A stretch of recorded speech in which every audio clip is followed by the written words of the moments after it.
Bonjour et bienvenue dans Char Histoire. Aujourd'hui, je vais vous parler du char britannique le plus connu de la Seconde Guerre mondiale, le Cromwell ou A-27. Le Cromwell est un char moyen britannique qui a servi durant la Seconde Guerre mondiale et un petit peu après. Bien sûr, il y a eu beaucoup de versions de Cromwell. Entre les Centaur 1, 2, 3 et j'en passe, c'est pareil pour les Cromwell. Je crois que ça allait jusqu'à Cromwell 8 de mémoire, enfin je ne sais plus, à vérifier. C'est pour ça que je vais vous parler de la version standard. Le Cromwell fut le char britannique le plus rapide de la Seconde Guerre mondiale et le plus connu. Passons tout de suite au blindage. Le Cromwell a un blindage relativement faible, car il a 76 mm sur la face tourelle et 56 mm sur les côtés et l'arrière de la tourelle. C'est vraiment peu, c'est pas énorme quoi. Sinon pour la pièce on a 56 mm de face et 36 mm sur les côtés et arrière.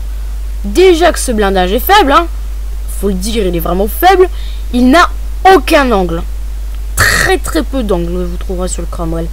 Et ça c'est très problématique. Et les chars allemands n'ont aucun problème à le percer. De près, de loin, ça y va vite. Passons tout de suite à l'armement. Le Cromwell est dans beaucoup des cas armé du canon ordonnance QF 75 mm. Mais il est aussi armé dans certains cas d'un obusier de 95 mm. Son armement secondaire est une mitrailleuse de 7,92 mm. Alors, le premier canon pouvait détruire du Tiger à courte distance, mais pas de loin. Faut pas trop en demander. Et le deuxième était fait pour l'infanterie et détruire des fortifications peu blindées. Genre des petits blocos, des murs de béton, enfin des petits trucs comme ça. Dans les deux cas, des canons à peu près corrects, mais bon, ça vaut pas les canons allemands, quoi. Passons maintenant à la mobilité.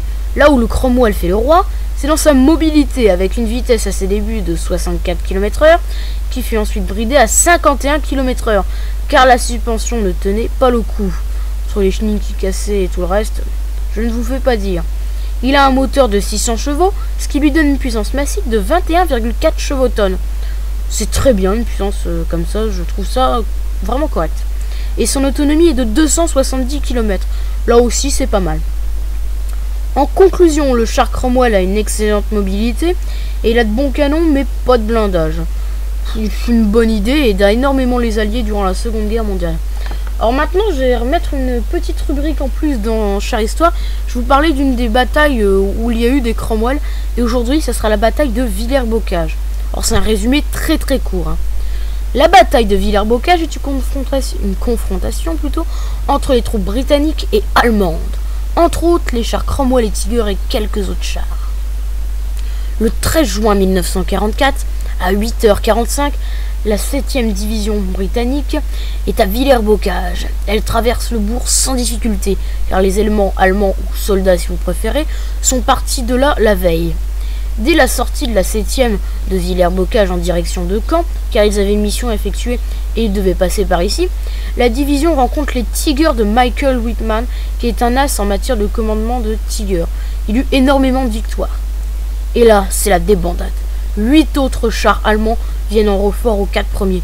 Et la division britannique se fait complètement anéantir.